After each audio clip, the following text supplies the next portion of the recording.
Good morning, everybody. Welcome to the Inside Edge. It's Tuesday, June 17th, and I don't think this is going to come as a huge shock to anybody. New Jersey's the only state that doesn't have a statute determining a method by which general election ties are handled. There's 7 states, including New York, that break ties with a coin flip. There are 3 states, not surprisingly, Nevada is one of them, that use a deck of cards to determine an election winner.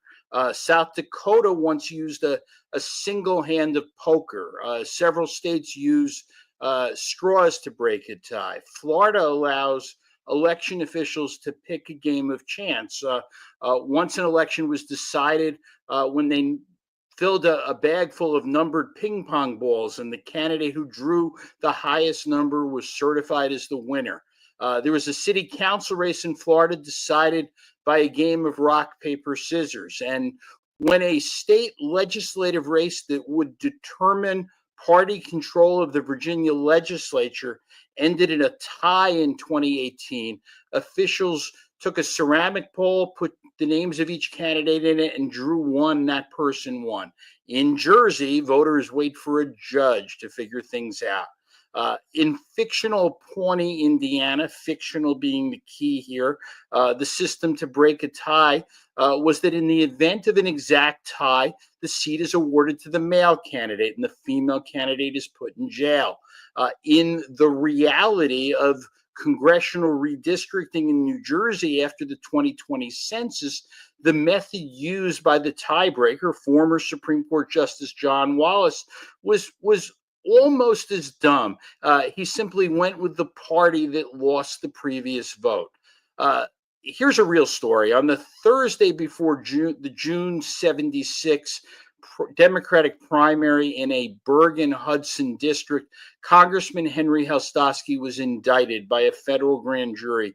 They charged him with extorting about $8,000 to help people from Chile and Argentina who were in the U.S. illegally through special legislation. He also faced an obstruction charge for lying to a grand jury and conspiring to help a witness lie. So the election gave Helstoski a 106 vote lead over his primary opponent, Assemblyman Byron Baer. Helstoski's margin grew when North Bergen and Union City came up with another 1,600 absentee ballots for him.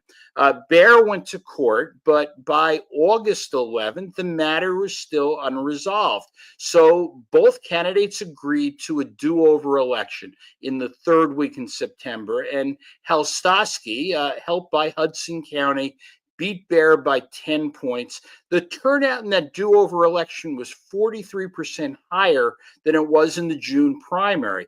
But in November, Republicans flipped the seat and Helstoski was gone. The U.S. Supreme Court later ruled that the legislation he sponsored couldn't be used against him. And Helstoski was never tried on the bribery charges. Later, he tried twice to get his congressional seat back. And after that, he became the North Bergen superintendent of schools. That's it for today, everybody. Thanks for listening, and I'll be back tomorrow.